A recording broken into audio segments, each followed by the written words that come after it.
अब श्वास को ठीक हमको बाहर करना है, श्वास लेना नहीं है।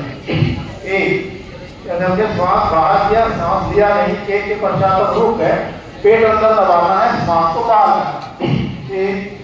एक रुकने के बाद श्वास मतलब अपने आप अंदर चले जाए।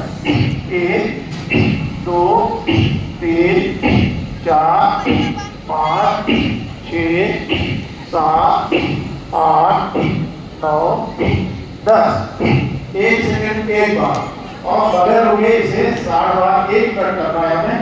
जल्दी प्रारंभ करेंगे। 2 3